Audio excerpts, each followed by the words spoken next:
Hello everyone, and welcome back to the channel. If you're a parent of a teenager, you know that some days can feel like you're riding a roller coaster ... blindfolded and with no seatbelt. The constant mood swings, the push for independence, the eye rolls, it's a lot. But here's the good news. You can absolutely navigate these years and come out on the other side with your sanity and your relationship, not just intact, but stronger. Today, we're diving into 10 powerful strategies that blend practical advice with a little bit of psychology to help you raise your teenager without losing your mind. First up, and this is a big one, stay connected, even when they're pushing you away. It's a paradox, right? They crave independence, but deep down, they still need that emotional anchor. They still need you. But the way you connect has to change. The days of them eagerly telling you everything about their day might be gone. So you have to get creative. Find low-pressure moments to connect. Car rides are golden for this. There's no intense eye contact, and it feels more casual.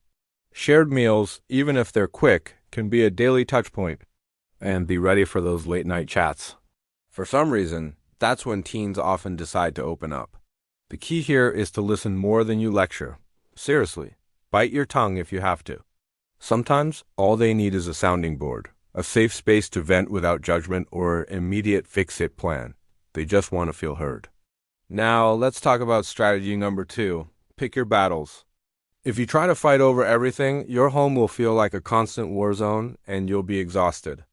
Not every issue is a hill to die on. Before you engage, ask yourself this one simple question. Will this matter in 5 years? That crazy haircut? The music that sounds like noise to you? The clothes you wouldn't be caught dead in? Probably not. The messy room? Okay, that one's debatable, but is it a core value issue? Probably not. Focus your energy on the things that truly matter. Their safety, their honesty, how they treat others, their core responsibilities. Your goal is to guide them into becoming good human beings, not to control every tiny aspect of their lives. Letting the small stuff slide gives your words more weight when you do need to address something important. Which brings us to point number 3. Keep your cool. This is probably the hardest one, but it's non-negotiable. Teenagers are biologically wired to push buttons. It's part of how their brains are developing, how they test boundaries and figure out who they are separate from you. They are masters at finding your triggers. When you feel that anger rising and you will pause, just pause before you react. Take a deep breath. If you need to say, I'm too angry to talk about this right now, let's discuss it in 20 minutes and then walk away. When you model emotional regulation, you are teaching them an invaluable life skill. They learn how to manage their own big, overwhelming feelings by watching how you manage yours.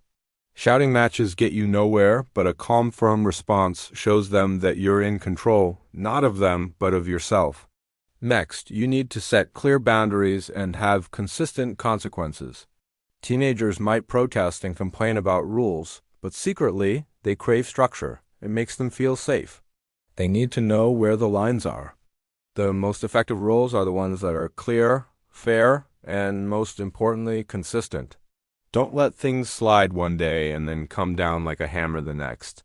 And when a rule is broken, follow through with the agreed-upon consequence. It's not about punishment.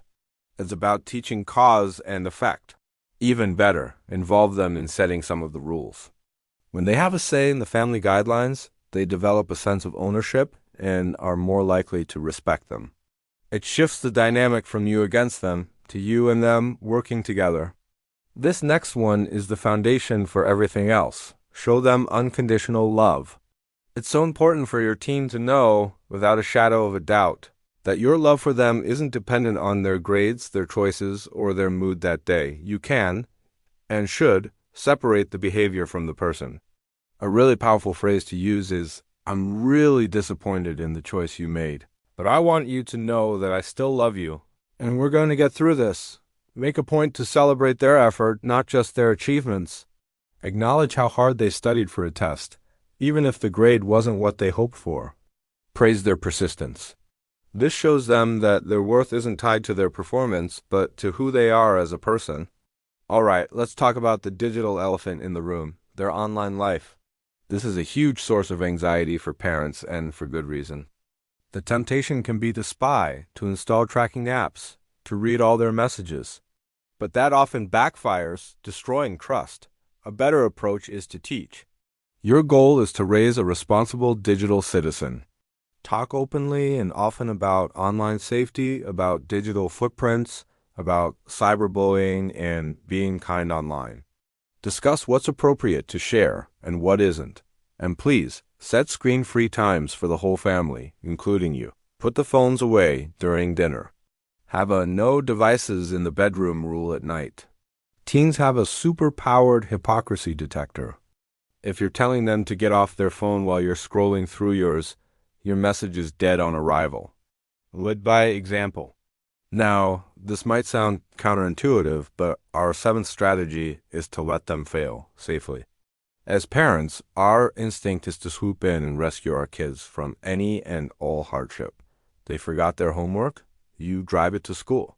They're having a conflict with a friend? You call the other parent. Resist this urge. Mistakes are not catastrophes. They are powerful learning opportunities. This is where they build resilience, problem-solving skills, and a sense of responsibility. Of course, we're not talking about dangerous, life-altering failures.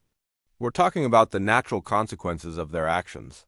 So they got a bad grade because they didn't study? That's on them. Use that failure as a chance for a calm conversation. Ask them, what do you think you could do differently next time? Frame it as a learning moment, not a moment of shame.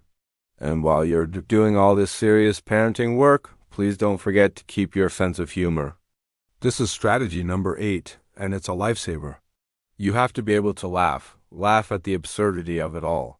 Laugh at yourself, and most importantly, laugh with your teenager. Humor is the ultimate tool for diffusing tension. It can instantly remind both of you that you're on the same team, navigating this weird phase of life together. Sharing a funny video, telling a stupid joke, or just finding the humor in a frustrating situation can reconnect you in an instant. Sometimes laughing is the only thing that keeps you from crying, and that's okay. Remember, this too shall pass. Which leads perfectly into strategy number 9. Take care of yourself. You cannot pour from an empty cup. You are the emotional anchor for your family, and if you're frazzled, stressed, and exhausted, that chaos will ripple outwards. Your calmness is their calm, so make your own well-being a priority. Stay connected with friends, especially other parents who get what you're going through. Keep up with your hobbies. Make time for rest and things that recharge you, whether that's exercise, reading, or just sitting in silence for 10 minutes. You aren't being selfish by taking care of yourself. You're being a responsible and effective parent. And finally, our last point, remember the big picture. This phase, this often turbulent period of adolescence, is temporary. It feels endless when you're in it, but it's just a developmental stage. They aren't trying to make you miserable. They are learning how to become adults. They are figuring out who they are, what they believe in, and how to function in the world independently. And you're their guide, their safety net. It's a messy, complicated, and often thankless job in the moment. But trust me, one day they will look back and understand. They'll appreciate the boundaries you set, the love you showed, and the space you gave them to grow. They probably won't thank you today or tomorrow, but someday they will. So there you have it, 10 strategies to help you weather the teenage years. It's not about being a perfect parent. It's about being a present, patient, and loving one. You've got this. Thank you so much for watching. If you found this helpful, please give it a thumbs up and consider subscribing for more content like this. We'd love to have you as part of our community. See you in the next video.